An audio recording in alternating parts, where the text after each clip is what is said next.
Hello दोस्तों, मैं अंकुर कुमार आपके अपने चैनल मैथ सॉल्यूशन हिंदी में स्वागत करता हूं। दोस्तों, आज हम देखेंगे परिमेय संख्याएं किन्हें कहते हैं।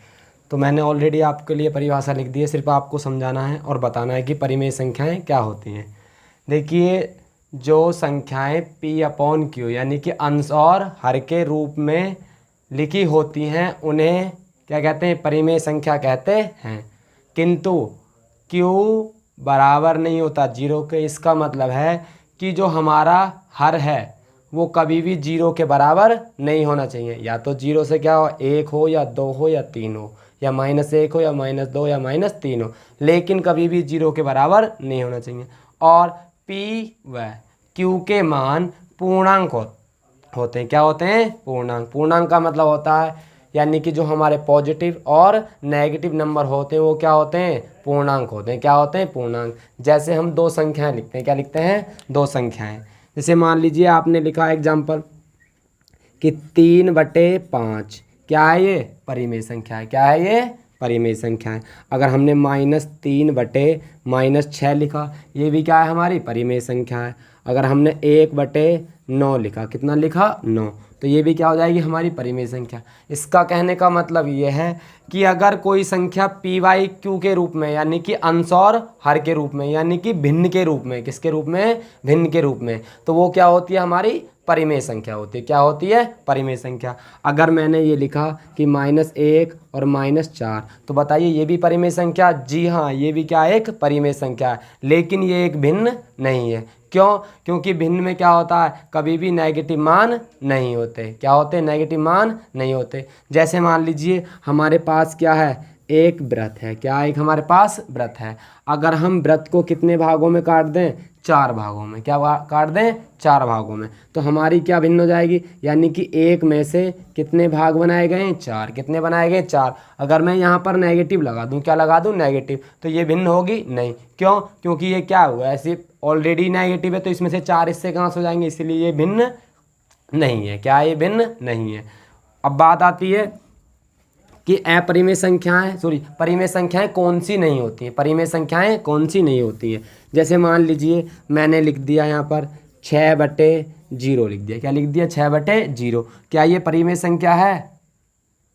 नहीं। क्यों? क्योंकि क्या इसमें जो हमारा हर है, क्या है? हर, वो बराबर किसके आ रहा है? जीरो के। किसके आ रहा है? जीरो के। इसका मतलब है कि जो आपका Q का मान है वो जीरो के बराबर आ रहा है, इसलिए क्या है? ये परिमेय संख्या नहीं है। क्या है? ये परिमेय संख्या नहीं है। इसके बाद अपरिमेय संख्याएं किसे कहते हैं? देखिए, रूट वाली वह संख्या जिसको रूट से बाहर निकालने पर वह दशमलव में आती है, यानी कि दशमलव प्रसार में आती है, तो उसे अपरिमेय संख्या कहते हैं। अगर कोई रूट वाली संख्या रूट से बाहर निकालते हैं तो वह संख्या किस में आ जाए? धना यानी कि प्राकृतिक संख्याओं में आ जाए। किस में आ जाए? प्राकृतिक संख्या में, या पॉजिटिव नंबर में आ जाए। किस में आ जाए? पॉजिटिव नंबर में आ जाए, तो वो संख्या क्या होती है? हमारी परिमेय संख्या। लेकिन हमें क्या समझना? अपरिमेय संख्या। तो क्या हो जाएगी डेफिनेशन? रूट वाली वह संख्या जिसको रूट से बाहर निकालने पर वह दशमलव में आती है तो उसे अपरिमेय संख्या कहते हैं। पाई बराबर क्या होता है? 22/7। तो बात ये होती है कि बताइए पाई परिमेय संख्या या अपरिमेय संख्या? तो पाई क्या है? हमारी अपरिमेय संख्या। और 22/7 क्या है? हमारी परिमेय संख्या।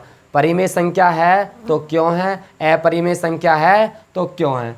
क्यों? क्योंकि देखिए पाई का मान 22/7 कैसा है? फ्रैक्शन में। फ्रैक्शन का मतलब है भिन्न में। और मैंने आपको थोड़ी ही समय पहले बताया था क्या, कि जो संख्याएं भिन्न के रूप में होती हैं या अंश और हर के रूप में होती हैं या P/Q के रूप में होती हैं, उन्हें क्या कहते हैं? परिमेय संख्या कहते हैं। लेकिन आपका Q बराबर नहीं होना चाहिए जीरो के। तो बताइए Q हमारा बराबर है जीरो के? नहीं। क्यों? क्योंकि यहाँ पर क्या है? हमारा 7 है। क्या है? 7। अब देखिए कुछ एग्जाम्पल समझ लेते हैं। क्या समझ लेते हैं? कुछ एग्जाम्पल। एग्जाम्पल का मतलब होता है उदाहरण। क्या समझते हैं? उदाहरण।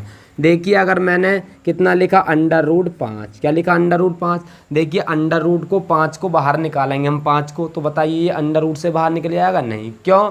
क्यों नहीं निकलने का? क्योंकि इसका ये वर्गमूल नहीं निकल सकता। अगर देखिए जैसे मैंने कितना लिखा 9 लिखा, तो बताइए 9 बाहर निकल सकता है? निकल सकता है। क्यों? क्योंकि 9 जो है किसका वर्ग है? ये 3 का वर्ग है। कितने का वर्ग है? 3 का। तो देखिए 9 को बाहर निकालेंगे कितना जाएगा आपका? तो 9 किसका होता है? 3 का। किसका होता है? 3 का। तो देखो 9 को बाहर निकालेंगे आप, 3 आ जाएगा। कितना आ जाएगा?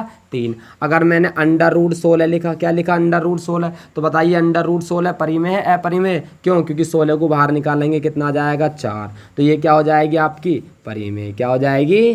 परिमेय। इसी प्रकार से अगर मैं आपसे पूछने लगूं, बताइए कि 15 क्या है, तो 15 क्या होगा आपका? अंडर रूट से बाहर नहीं निकल सकता, तो इसलिए क्या हो जाएगा? अपरिमेय। क्या हो जाएगा? अपरिमेय संख्या। क्या हो जाएगा? अपरिमेय संख्या। उसके बाद देखिए, अगर हमने ये तो मान लीजिए कैसे हैं, ये सिंपल में दे रखा है, यानी कि हमने अंश और हर के रूप में नहीं लिखा। अगर हमने हमारे पास कोई संख्या अंश और हर के रूप में है, अगर मैंने लिखा कितना?